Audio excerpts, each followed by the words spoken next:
nós vamos falar de cura de 10 leprosos. Lucas 17.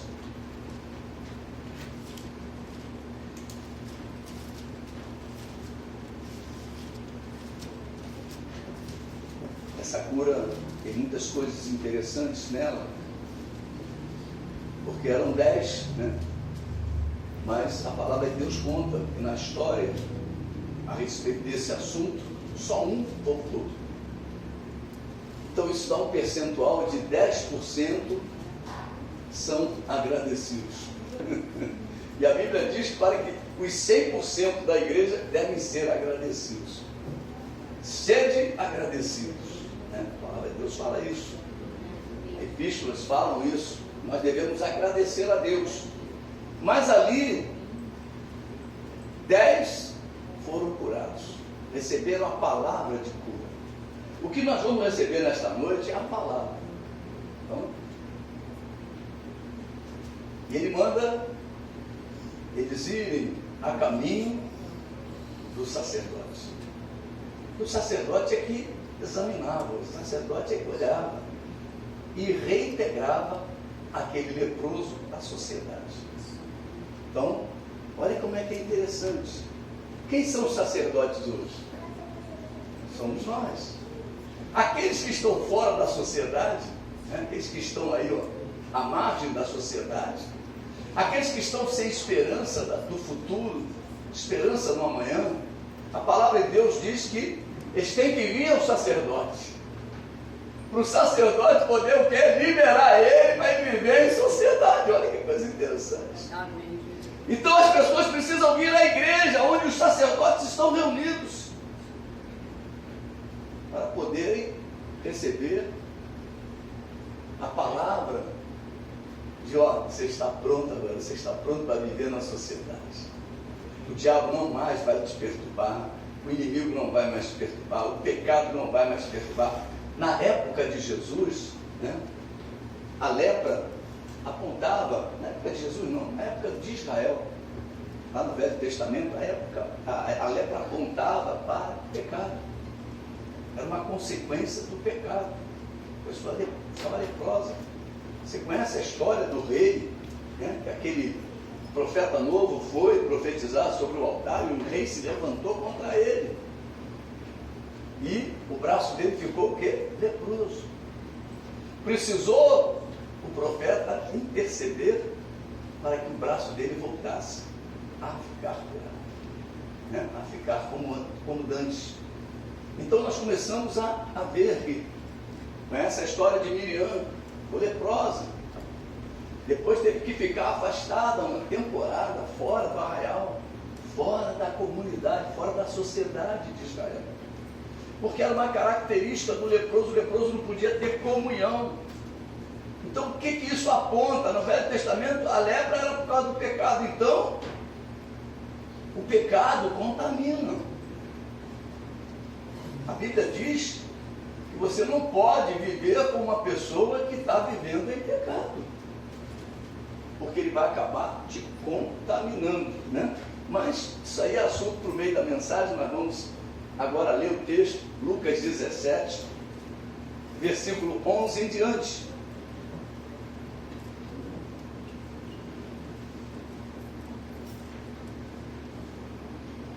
De caminho para Jerusalém, passava Jesus pelo meio de Samaria e da Galileia.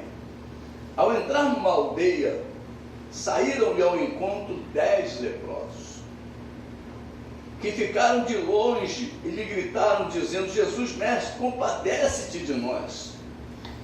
Ao vê-los, disse-lhes Jesus: ide e mostrai-vos aos sacerdotes.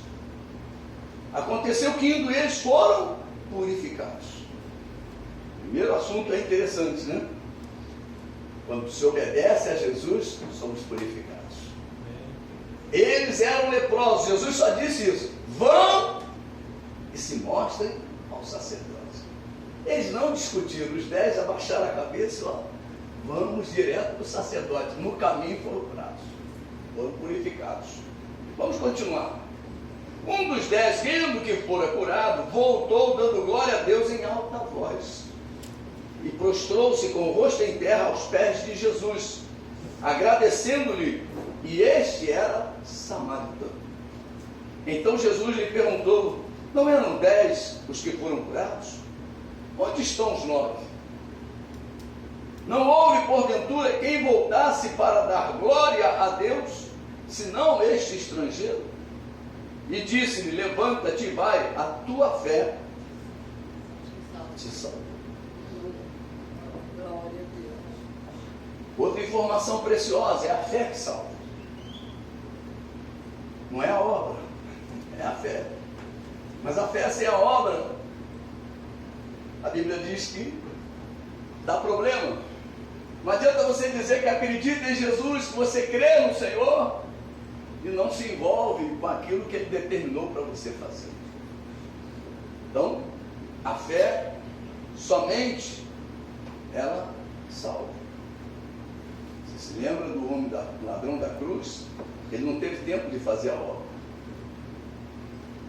Mas ele ali teve fé em Jesus Cristo. E Jesus disse: hoje mesmo estarás comigo no paraíso. Mas nós estamos com tempo.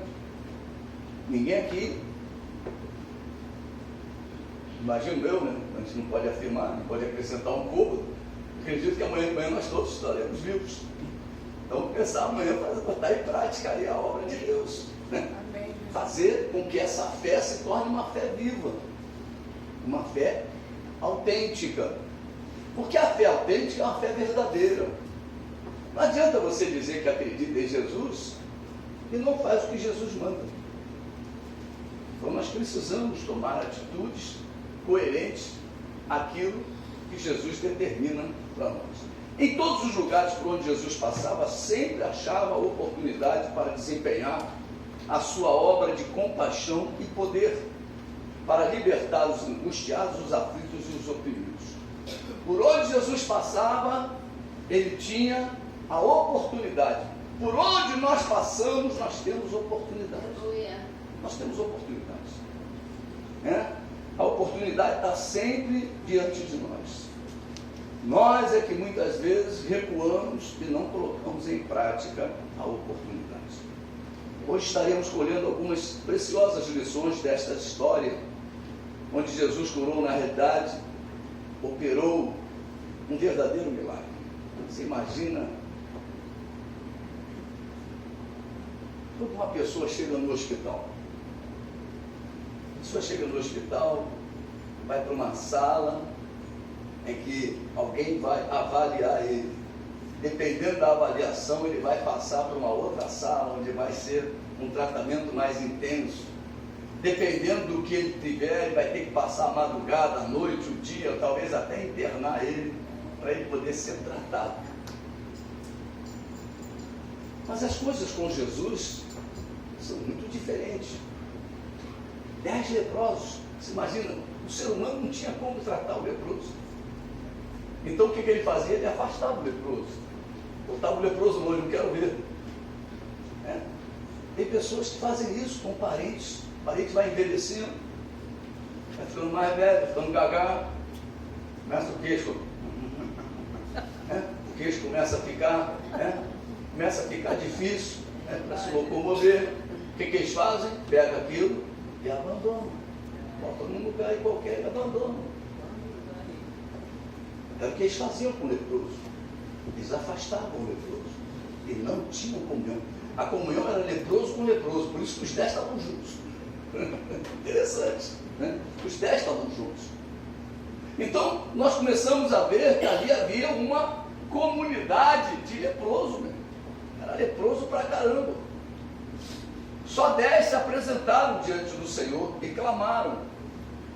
Quando você se apresenta e clama, você recebe resposta de Deus.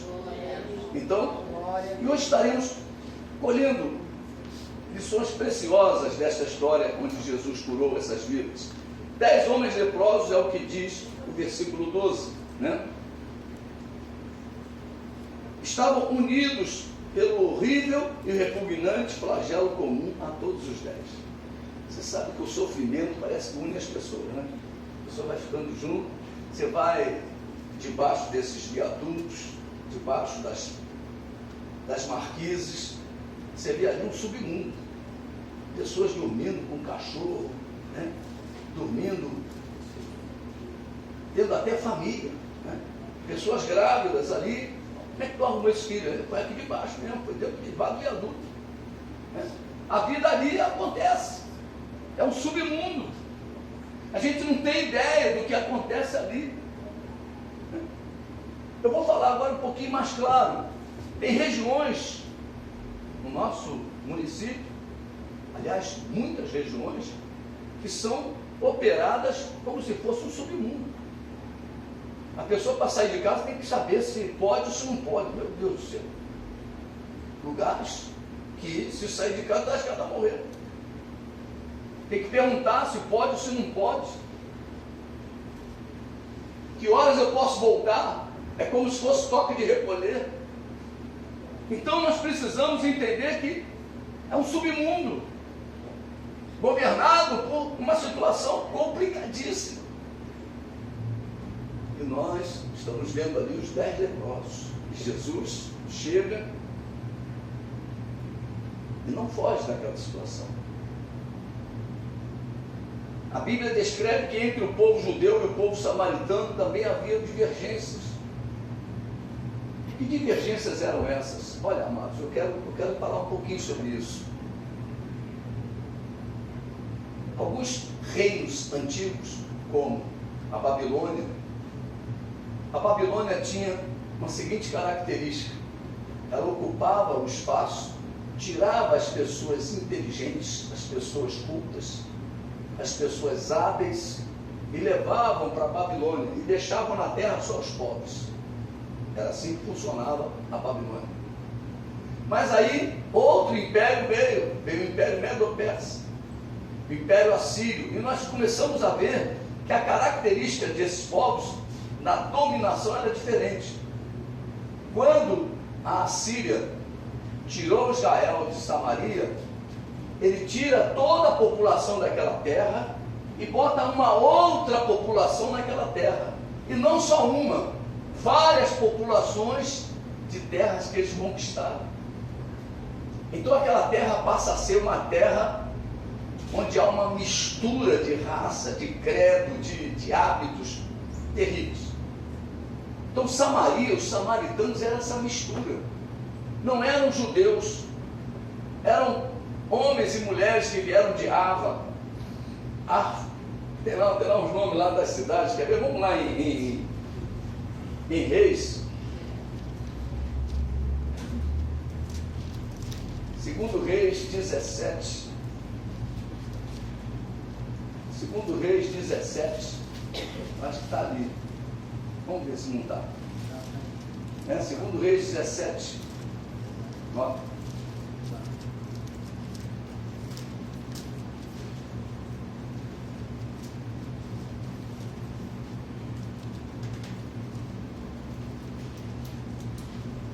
Aqui o versículo 24. O rei da Síria trouxe gente da Babilônia, de Cuta, de Ava, de Amate e de Semarfaim, e a fez habitar nas cidades de Samaria, em lugar dos filhos de Israel. Então ele tirou os filhos de Israel daquele lugar e trouxe essa população toda de vários locais. Imagina, por exemplo, o Rio de Janeiro, tira toda a população do Rio de Janeiro e traz população do Paraguai, do Uruguai, da Argentina, da Bolívia, do Peru, e por aí vai do Chile, e bota para habitar aqui. Isso aqui vai virar um Mercosul, né? Uma loucura, né? Então, os costumes, os hábitos, as línguas eram tudo diferentes. E eles habitavam ali onde era a terra de Israel. Por isso, os judeus não se davam com os samaritanos, porque os samaritanos não tinham a linhagem dos israelitas, não eram filhos de Abraão. Amém, queridos? Para você poder entender. Então o que acontece? Mas aquele povo que foi para lá começou a ser atacado por leões. Então eles chamaram os seus líderes e pediram para vir um sacerdote da antiga terra. Olha só. Então veio um sacerdote para ensinar aquele povo o temor do Senhor. Por isso que Jesus, quando passa lá pela terra de Samaria, encontra a mulher samaritana. E o que diz o texto? Os samaritanos não se davam com os judeus. E os judeus não se davam com os samaritanos. Mas Jesus veio trazer a paz.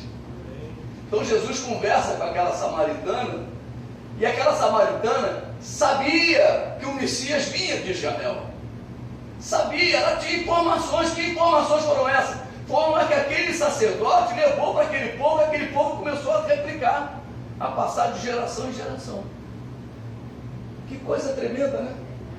Mas aquele povo não era judeu, não era o povo de Israel.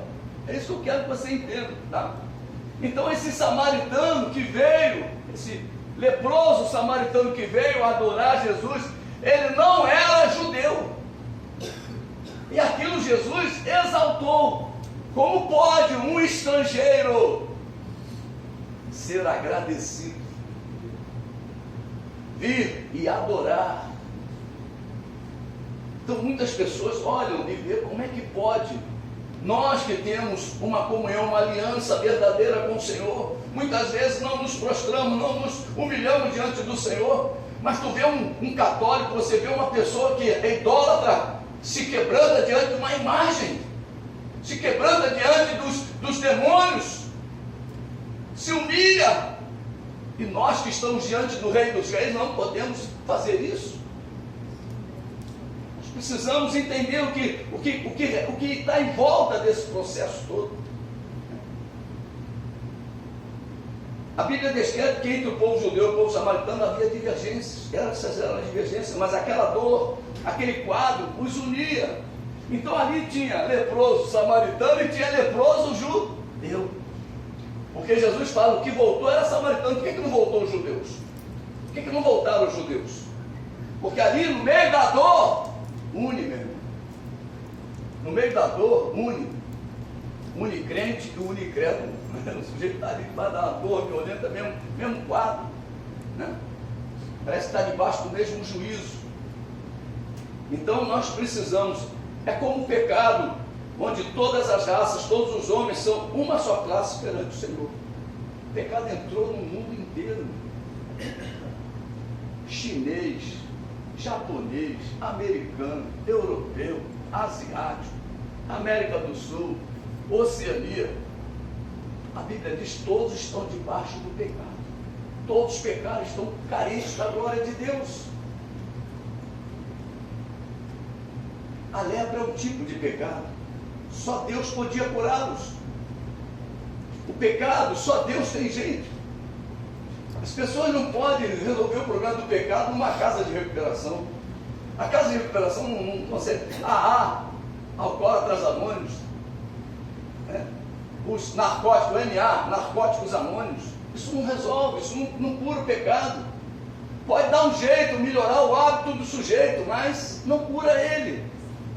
Que só Deus pode curar.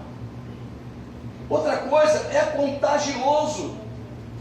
Pecado contagia, vai contagiando as pessoas.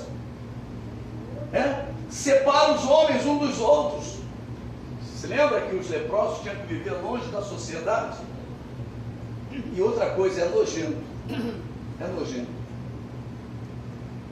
A Bíblia, quando fala da nossa velha vida, diz que é como a porca que voltou ao lamaçal. Quando uma pessoa volta a praticar aquilo que Jesus já o havia limpado. É como o cão que come o próprio vômito. O que ele está dizendo? Jesus tirou o mal de dentro de nós. E a pessoa vai lá e comer de novo aquilo. Olha só. É o vômito, é o que Deus tirou de mal de dentro de nós. Mas a pessoa volta para o pecado, volta para a lama, volta a revolver-se na lama, porque a Bíblia diz que a porca foi lavada, a porca ficou limpa, mas ela volta para a lama. Meu irmão, Jesus já nos limpou, Jesus já tirou o mal de dentro de nós, colocou o seu Espírito, nos purificou, e Ele quer que nós permaneçamos assim, santo.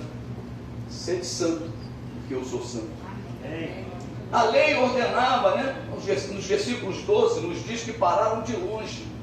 E a lei ordenava que o leproso ficasse longe do próximo e que clamasse imundo, imundo. Quer dizer, o próprio leproso dizia: olha, é imundo, é imundo. Ele gritava para que o próximo não chegasse perto dele, porque ele estava com a imundície da lepra. E no versículo 13 diz a Bíblia: levantaram a voz dizendo. Hoje pouquíssimas pessoas levantam a sua voz ao Senhor, não oram mais. Você vê o culto de oração como é que está, né? Dia 31 estava lotada a igreja, acho que não tinha nem lugar, né? Mas a frequência do culto de oração, a hora que nós temos que levantar nossa voz e clamar, poucos vêm. Poucos vêm. Aleluia. Lá no versículo 14 de Lucas 17. Deixa eu abrir aqui Lucas 17 para acompanhar. Aleluia. Lucas 17. Aleluia. Versículo 14. Ao vê-los, disse-lhes Jesus: ide e mostrai-vos aos sacerdotes. Aconteceu que indo eles foram purificados. Jesus dá uma orientação àqueles leprosos: ide e mostrai-vos aos sacerdotes. Por quê? Porque os sacerdotes verificavam a cura e reintegravam aquela vida à comunhão da comunidade. Como eu disse antes, os pecadores têm que entrar na igreja, onde estão os sacerdotes reunidos, receberem um milagre, serem avaliados, né? A igreja que avalia hoje, a igreja que avalia isso, né? A igreja que é o aval de Deus está conosco. A Bíblia diz que Ele é o nosso avalista, fiador. A Bíblia chama Jesus de fiador. Ele é o nosso fiador. Ele está por trás bancando o quê? Os nossos atos. Mas tem que ser atos de justiça. A palavra do Senhor é poderosa, igreja. Você pode afirmar esta verdade comigo? A palavra do Senhor é poderosa. Então ele disse para os leprosos: vão se apresentar, só isso. Às vezes parece uma coisa boba que Deus pede de nós, e nós endurecemos, não obedecemos, e a cura não vem, o milagre não vem, porque endurecemos a nossa cerviz. A palavra do Senhor é para ser acreditada. Você pode repetir essa frase comigo? A palavra do Senhor é para ser acreditada. Amém? E foi exatamente o que fizeram os 10 leprosos. Eles sabiam que a palavra do Senhor é poderosa. Eu imagino que no meio daqueles 10 leprosos tinham judeus e os samaritanos também, mas um samaritano só que voltou. E eles iam estar falando um com o outro: olha, se ele é o Messias, vamos obedecer, vamos seguir, vamos em direção aos sacerdotes. Porque se nós o tratamos como mestre, como Senhor, né? A palavra de Deus fala isso, né? Ele diz aqui, ó, Jesus mestre, ó, chamando ele de mestre, o Senhor. E eles sabiam que a palavra do Senhor era poderosa. Eles sabiam que a palavra do Senhor era para ser acreditada, mesmo sem ver a cura, mesmo sem ver um sinal sequer da cura. Meu irmão, nós não temos que ver nada. A Bíblia chama o que? De bem-aventurado aquele que crê, mas não vê. Ô Tomé, crê porque tocou em mim? Ô Tomé, bem-aventurado é aquele que crê sem ver. Nós temos que aprender a acreditar. Tem pessoas que querem ver para crer. E Jesus repreendeu Tomé por essa atitude dele: ó, se eu não colocar o dedo no furo, se eu não colocar minha mão no lado, olha, meu irmão, é duro, meu irmão. Jesus logo chamou ele: bota a mão aqui do meu lado. É impressionante. Mesmo sem ver a cura, mesmo sem ver o sinal sequer da cura, partiram para que os sacerdotes pudessem fazer a averiguação da cura. Às vezes a gente recebe uma palavra na igreja, né? Estamos com o exame marcado. E aquela luta na cabeça, né? Porque aqui é que acontece tudo, né? Aqui é que é a batalha, aqui na mente. O campo de batalha é aqui, ó. O diabo lançando o flecha e você com a palavra que você recebeu, guarda aquela palavra, guarda a palavra do Senhor no teu coração, para que você não peque contra ele, é o que a palavra manda você fazer. Aí você guarda aquela palavra, mas o diabo vem, olha aí como é que dá, você já está nessa sala, esse exame vai dar a favor, vai dar contra você, vai dar isso, vai dar aquilo, meu Deus do céu, e as pessoas que encostam em você são só problema. Ah, quando eu fiz, deu isso, deu aquilo, quando eu fiz, deu, meu Deus do céu. Mas se você guardar a palavra do Senhor, a vitória é certa. Porque tudo vai passar, menos a palavra do Senhor. Jesus fala, tudo passará, menos a minha palavra. Eu quero dizer uma coisa para você, guarda isso, ver não é crer, mas crer é ver. Ver não é crer, mas crer é ver. Interessante. Parece uma troca de palavras simples, mas não é não. Porque as pessoas querem ver para crer, mas você precisa crer para ver. Então, esse é o segredo da fé verdadeira. Você precisa crer para poder enxergar. Quantas vezes, quando nós não somos curados, logo em resposta à oração, perdemos a nossa viva fé, pensando que não temos a cura? Não é verdade? Muitas vezes nós pensamos isso. Ah, não é para mim. E vai embora achando que não é para você. Mas Jesus veio. Quantas vezes nós vemos aqui na quinta-feira Deus curando um, curando o outro? Quer dizer, Deus está curando. Por que não vai curar você se Deus não faz acepção? O que está faltando é você acreditar verdadeiramente que Ele tem poder para curar. Amém, queridos? Ele tem poder para mudar a tua história. João 11:40, vamos lá. Um versículo conhecidíssimo da igreja. Não precisa nem ir lá para falar, mas se creres, né? Se creres, a glória de Deus, né? Respondeu-lhe Jesus, não te disse eu que se creres verás a glória de Deus? Então, quem crê, vê. Tá? Quem crê, vê. Amém? Amém? Marcos 11, vamos lá, Marcos 11, versículo de número 24. Marcos 11, 24. Olha só o que diz. Por isso vos digo, que tudo quanto em oração pedirde, crede que recebeste, e será assim convosco. Então, você orou, creu, vai ser assim contigo. Isso é a fé verdadeira.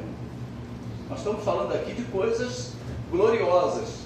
São coisas na dimensão da fé, a dimensão do sobrenatural de Deus. Imaginemos o gozo dos 10 a caminho quando perceberam que foram curados. Imagina uma pessoa leprosa, meu irmão, quando eles jogavam para o ímpar, o dedo caía. Pá, caiu o dedo. Negócio complicado, né? Negócio complicado. Eles sentiam coceira, saía pedaço. Deve ser um negócio desse tipo. A pessoa saía, tirava, né? Pegava, estou com uma coceira na orelha, saía a orelha. Passava a orelha, saía a orelha. Deve ser um negócio triste, um negócio violento.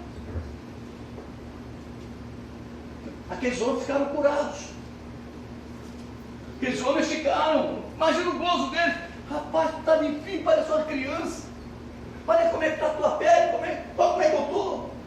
Eles esqueceram até de quem o curou. Eles só seguiram cantando e fazendo uma festa.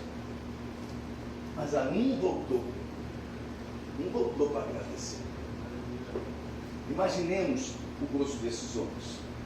Podemos observar neste acontecimento a distinção entre gozo e gratidão. Interessante.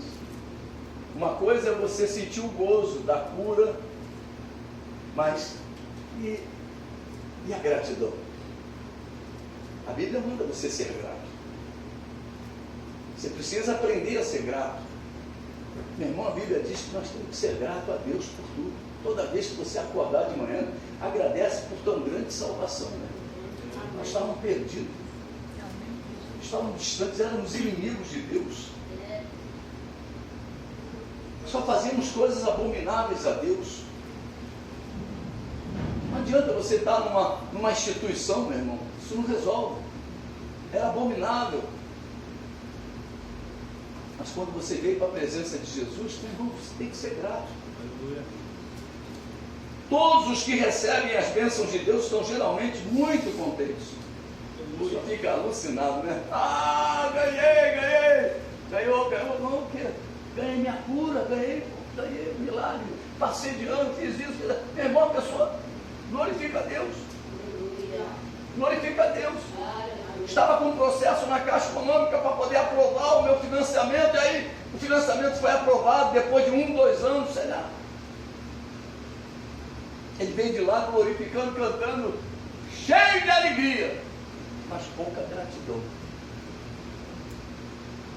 Nós precisamos aprender a ser mais gratos, mais agradecidos, né? Alguns, porém, os gratos, não só sentem grande contentamento, mas também se lembram da grande misericórdia do Senhor Salvador, Jesus Cristo, e ficam impelidos a caírem aos seus pés para adorar. Quando essa igreja inaugurou ali embaixo, foi dia 10 de dezembro de 95. Está ali embaixo, nós tínhamos comprado um terreno, fizemos ali. No dia 10 de dezembro de 95, nós inauguramos o trabalho, estava no concreto bem áspero. E o Renato, esposo da... morava aqui, como é que é o nome dela? Era dentista. Não? A Gisele era a irmã dela. Renata era cunhada da Gisele. Aqui era Simone. O Renato da Simone veio pela primeira vez aqui na igreja. E ele recebeu a palavra, fez o apelo. Quando ele acabei de fazer o apelo, ele veio. Mas, meu irmão, ele caiu de joelho naquele concreto. Um homem bem posicionado, né, instruído, caiu ali de joelho, botou a cara no pó, entregando a vida para o Senhor. Ah, meu Deus do céu, isso aí deve alegrar muito o coração de Deus. Não é? Ele entendeu a posição dele atual em relação à anterior, a posição que Jesus estava colocando ele. Nós precisamos ser gratos pela posição alcançada em Cristo, meu irmão. Hoje nós estamos numa posição de destaque, estamos assentados com Jesus nas regiões celestes, assentados acima de todo principado, acima de toda potestade. Sabe o que quer dizer isso? Por isso que diz que o diabo está sobre teus pés, porque a posição é de autoridade. Não é porque o diabo está debaixo da sola. Tem gente que fala, cara, que é a cara do diabo, mas pelo amor de Deus, não é nada disso. Isso é uma bobagem tremenda. É a autoridade que Jesus colocou a igreja acima de todo principado, acima de toda potestade. Está dizendo o seguinte, que o diabo não tem mais poder, como ele diz, a porta do inferno não prevalecerão contra a igreja do Senhor. É autoridade espiritual.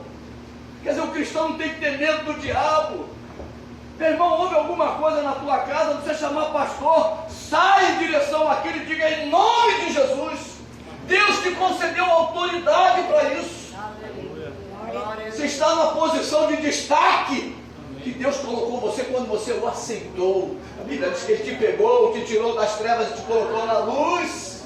Glória a Deus. Amém, queridos? Te colocou na luz, agora você está na luz. Amém. O diabo não tem mais condição de tocar, então não desça da onde Jesus te colocou. Não desça. Você se lembra de Neemias edificando os muros? Ele disse, não, vou descer, estou fazendo uma obra muito grande. Deus colocou cada cristão para fazer uma obra muito grande, essa obra primeira na tua vida. É uma obra maravilhosa que Deus tem para a tua vida, para depois você começar a influenciar outras vidas. Tem pessoas que nem estão direito na presença de Deus, não estão direito na sua vida e querem consertar os outros. Isso é um problema, porque cai no juízo. Pô, como é que pode estar falando isso se ele não vive isso? Não é assim que acontece? Não é assim que acontece? O diabo vem e dá uma rasteira. Porque o sujeito dá o quê? Um discurso que não é o retrato da vida. No versículo 15, somente um voltou, glorificando a Deus em alta voz. Tem pessoas que glorifica a Deus, ele está. Irmão, abre a tua boca. Mas meu Deus não é surdo. Não é surdo, mas ele quer ouvir. Mas ele quer te ouvir. Ele é uma pessoa. Eu quero ver você conversar assim com o teu chefe. O teu chefe vai te mandar embora. Tá maluco? Ontem eu dei aula, já pessoa dando aula assim. Se tem algum aluno, todo mundo ia embora. O pastor enlouqueceu. O pastor está maluco. O pastor está falando sozinho. É verdade. Então você tem que voltar agradecido, expressando a tua gratidão. Meu irmão, quando o craque do teu time faz o gol, você faz o quê? Pelo amor de Deus. Como é que você comemora? Comemora os golaços de Jesus na tua vida. Amém? Comemora os golaços de Jesus na tua vida. Jesus só faz gol bonito, meu irmão. Só faz bonito. No ano. Oh, meu Deus do céu, coisa linda Jesus faz. Só gol lindo. Só gol especial. Glória a Deus. Se eu abrisse o microfone aqui para perguntar a cada um que gol que Jesus fez na tua vida, você ia ver que cada golaço que ele fez um golaço na tua vida, ele fez um golaço na vida do Fernando, ele fez um golaço na vida do Lucas, e cada um aqui. Meu Deus. Mas só um voltou dando glória a Deus em alta voz. Quer dizer, dizendo: Jesus, que golaço! Que golaço que o Senhor fez na minha vida, Jesus! Eu estava todo podre e o Senhor me purificou. Aleluia! Aleluia! Eu fedia, eu estava caindo nos pedaços e o Senhor juntou tudo e me refez. Oh, aleluia! É isso que Jesus fez. E aquele homem voltou glorificando a Deus. Hoje é um culto obreiro, tem poucos. Cada chuva veio na hora do culto. Mas eu quero dizer para você, você que veio, valorize o que Jesus tem feito na tua vida. E como é que eu vou valorizar? Dando glória a Deus! Aleluia! Dando glória a Deus! Dando glória a Deus. Aquele filho largou as drogas e o pai não dá um glória a Deus. Que isso, meu irmão? Dá uma festa. Faz como o pai fez com o filho pródigo. Ele logo deu um festão, colocou logo um anel, deu um sapato novo, vestiu o homem. Meu Deus do céu. Ele mostrou a festa. Ele diz que cada um pecador que entrega a sua vida a Jesus, há uma festa no céu. Nosso Deus é um Deus festeiro. Não seja um crente triste, um crente murmurador, um crente magoado, entristecido. Coloque a alegria do Senhor na tua vida, igreja. Aleluia! Aleluia! Nós precisamos nos alegrar. Alegrei-me. Outra vez diga alegrei-me. Não alegrai-me. Deus fala, mas eu alegrei-me. Eu me alegrei. Eu me alegrei no Senhor. Aleluia. Não abra mão disso, igreja. Aleluia. Glória a Deus. Aleluia. Tem um versículo na Bíblia que diz que Jesus veio para o que eram os seus, mas os seus não receberam. Os judeus todos foram embora. Mas o samaritano voltou. Os judeus todos foram embora, mas os brasileiros do Rio de Janeiro, de Jacarepaguá, estão aqui adorando a Deus. Aleluia! Eu amo a Deus por isso. Porque um dia chegou essa notícia ao nosso coração. Isso alegrou a nossa alma, a nossa vida. Glória a Deus. Aleluia. Aleluia. Muitas vezes observamos os turistas vindo de todas as partes do mundo para ver as belezas da nossa cidade. Mas muito daquele que aqui vive não valoriza esta beleza. Eu também me incluo, nunca fui no Pão de Açúcar. Cristo Redentor já fui várias vezes, mas Floresta da Tijuca muitas vezes corria lá, gostava de correr lá. Quando eu praticava Cooper, para maratona, eu fazia meus treinamentos lá em cima. Mas ao Pão de Açúcar nunca foi, sempre achei muito caro. Mas tem um período aí que eles dizem o carioquinha, né? Quem mora na cidade fica mais barato. É nessa época que eu acho que eu vou. Está dizendo que a fila é imensa. Mas os turistas vêm e querem ver a cidade. E nós que moramos na cidade não vemos isso. Não olhamos as belezas. Muitas vezes nós estamos na igreja e não queremos ver as belezas do nosso Deus. Não valorizamos as belezas da salvação, as belezas das curas, dos milagres. Nós precisamos aprender a testemunhar e a glorificar a Deus por tudo que Ele tem feito em nossas vidas. Não abra mão disso, igreja. Glória a Deus. Tem um irmão que entrou aqui na igreja há muitos anos atrás. Ele entrou para paquerar meninas. Meu pai. O Glória, o apelido dele se tornou Glória. Era o homem que dava mais glória a Deus nessa igreja. Ele se converteu e se converteu mesmo. Glória a Deus.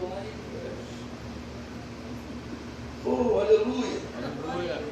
Quando ele viu o que Deus fez na vida dele, ele só glória. Ele cumprimentava assim, glória a Deus, glória a Deus, glória a Deus, meu Deus do céu, aquele homem, o apelido dele se tornou glória. Oh, glória. Chegou glória, chegou glória, chegou glória, chegou glória, ô glória, está aí, glória, está lá no banheiro, ô glória. Ele ia no banheiro e glorificava lá no banheiro. Não sabia o que ele estava fazendo, mas ele estava dando glória. Aleluia. Irmão, nós precisamos aprender a glorificar a Deus. Meu irmão, se Deus não fez nada hoje na tua vida, mas Ele já fez, Ele te salvou. Isso é motivo de dar glória a Deus. Aleluia. Aleluia.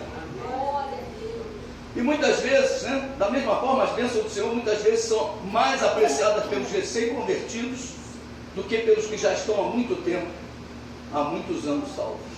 O exemplo do Glória, né? Chegou aqui, se converteu e olha, o que dava mais glória na igreja era ele. Mas glória. Oh, aleluia. Os mais velhos na fé precisam conservar sua humildade, conservar sua fé e amor, como a simplicidade de uma criança.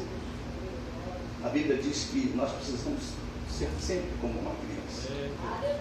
Somente assim evitaremos a velhice espiritual. Como tem crente envelhecido? Como tem crente carcomido pelo tempo? Deus conhece cada uma das suas ovelhas e Jesus continua a indagar: onde estão os 9? Receberam a dádiva preciosíssima, mas se esqueceram do doador? Todos estavam alegres, mas um só grato. Meu irmão, às vezes você entra num lugar e você vê a igreja muito alegre, muito festiva, mas muito pouco grato. É festa daqui, é festa dali, é festa colada, mas a gratidão muito.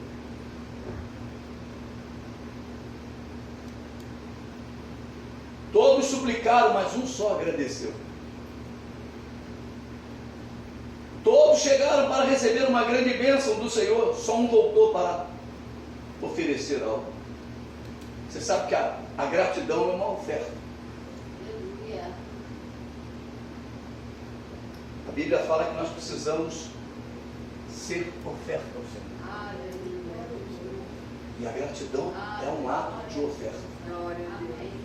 É um ato de oferta. Onde estão os 9? Jesus perguntou.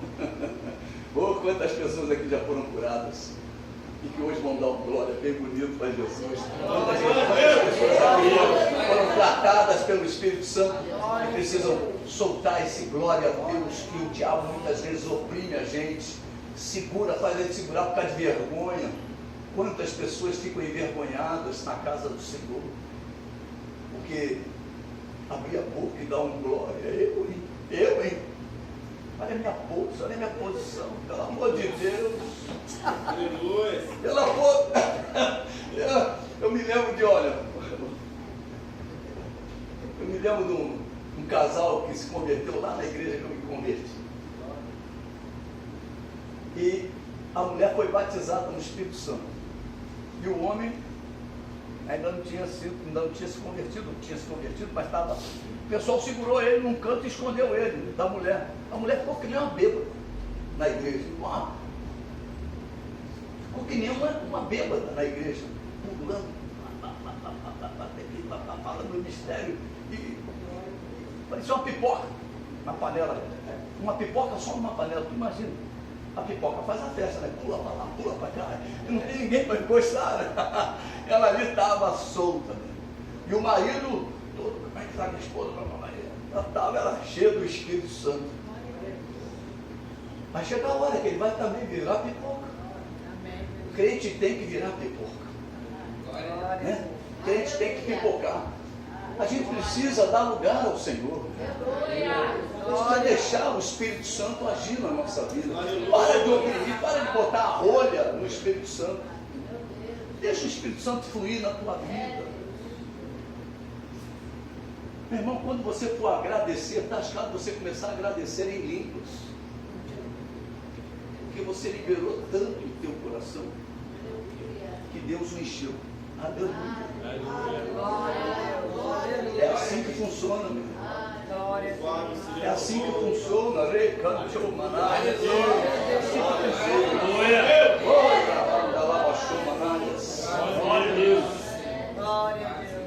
Imagine o sentimento de Jesus. Fez uma obra daquela e ninguém, só um voltou. Não existe dor maior do que a da ingratidão de um filho. Este é o pecado básico da nossa miséria. Romanos 1 fala isso. Vamos lá em Romanos 1. Já estamos acabando, tá, amados? Mas é que eu disse que nós íamos aprender muito nesta noite. Aleluia. Diz assim: porquanto, versículo 21, capítulo 1, versículo 21 de Romanos. Porquanto, tendo conhecimento de Deus. Quantos aqui têm conhecimento de Deus? Aleluia! Aleluia. Não glorificaram como Deus. Olha, nós temos o conhecimento de Deus, mas não glorificaram como Deus.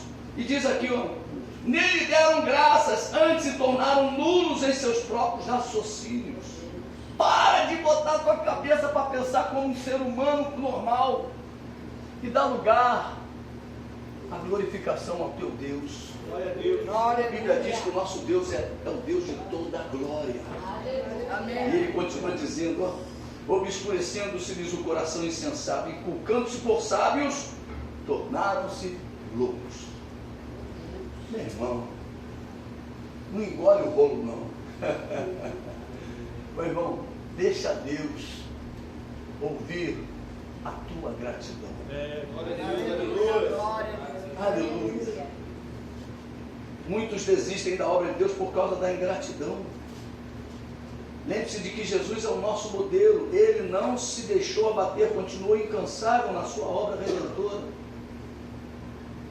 Todos aqueles que foram lavados pelo sangue de Jesus devem lembrar-se de que digno é o Cordeiro que foi morto de receber o poder, a riqueza, a sabedoria, a força, a honra, a glória e o louvor. Vou repetir o que ele é digno de receber, tá?